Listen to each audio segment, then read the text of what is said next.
Hello everyone, welcome to JRF Adda. Very good morning. जल्दी से आइए, फटाफट शुरू करते हैं आज का सेशन। करंट अफेयर्स का सेशन लेकर मैं आपके लिए आ गई हूँ। ये करंट अफेयर्स का सेशन आपके पेपर 1 से रिलेटेड है। मेरा नाम वर्षा गौर है, मैं आपकी पब्लिक एडमिनिस्ट्रेशन की एजुकेटर हूँ एंड ये मेरा इंट्रोडक्टरी बायो है। इसी के साथ डाउनलोड कर लीजिए जेआरएफ अड्डा की एप्लीकेशन अगर अभी तक आपने डाउनलोड नहीं करा है तो। एंड ऑब्वियसली जेआरएफ अड्डा रिजल्ट सक्सेस की अगर मैं बात करूं तो 15% आप लोगों को डिस्काउंट मिल रहा है। इस बार आप लोगों ने जेआरएफ अड्डा के रिजल्ट्स तो देखे ही होंगे एंड अगर आप लोग चाहते हैं हमारे साथ जुड़ना तो 15% का डिस्काउंट आप लोगों के पास अवेलेबल है। पब्लिक एडमिनिस्ट्रेशन का गोल्ड कोर्स भी लाइव चल रहा है।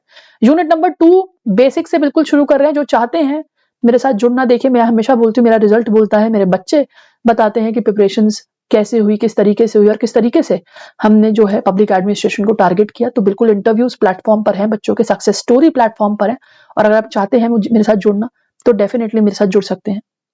सिल्वर और गोल्ड कोर्स आपके लिए अवेलेबल है, आप जिसको लुक आफ्टर कर सकते हैं।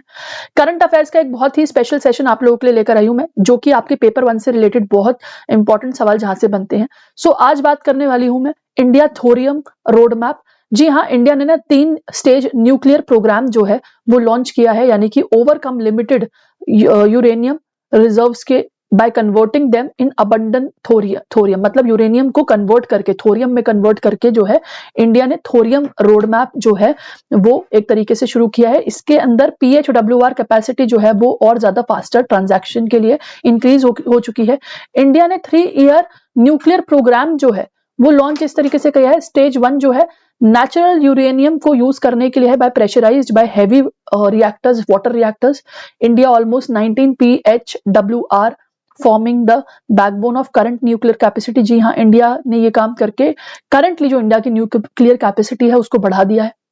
मैं ये यूरेनियम के बारे में क्यों बता रही हूँ, क्योंकि यहाँ पर ना आपके PYQ में काफी सवाल बनते हैं। तो स्टेज 2 की अगर बात करूं तो फास्ट ब्रीडर रिएक्टर, जहां पर प्लूटोनियम फ्यूल जो है जिसका यूज करके ब्रीड फिसेल मटेरियल, यानी कि जो हाईएस्ट पावरफुल मटेरियल होता है जो न्यूक्लियर कैपेसिटी के काम आता है, उसके लिए ये रिएक्टर बनाया गया। स्टेज 3 में थोरियम फेज जो है वो आपका निकलता है, जो एम करता है use of thorium by producing uranium 233, जिसके अंदर पावर जनरेशन की कैपेसिटी है। जी हाँ, यूरेनियम से बहुत ज्यादा पावर जनरेशन होती है, लगभग मान लीजिए न्यूक्लियर कैपेसिटी जितनी।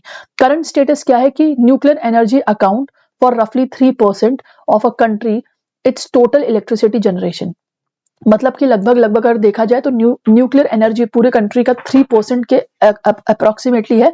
और लॉन्ग टर्म गोल की बात करें तो टिल 2047 इंडिया ऑलमोस्ट 100 गीगावाट जो है न्यूक्लियर कैपेसिटी को पूरा करने की कोशिश करेगा, बना लेगा, मतलब ऑलमोस्ट।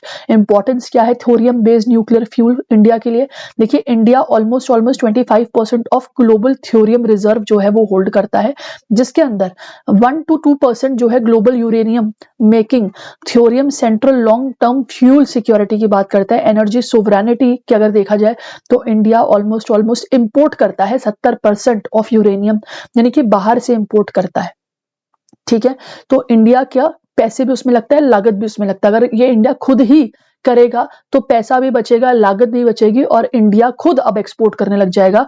आपकी सेफ्टी की बात करें तो यूरेनियम 233 जो है वो थोरियम का सबसे हाई प्रोलिफरेशन रेजिस्टेंस है, स्ट्रेंथन करता है इंडिया को एज नॉन प्रोलिफरेशन क्रेडेंशियल्स के तहत। मतलब न्यूक्लियर पावर की अगर मैं बात करूं तो इंडिया एक ऐसी कंट्री रहेगी कि जहां पर अबंडेंस ऑफ जो है आपकी न्यूक्लियर एनर्जी फॉर्म होती नजर आएगी और ये फ्यूल सिक्योरिटी के महत्व से बहुत इंपॉर्टेंट है।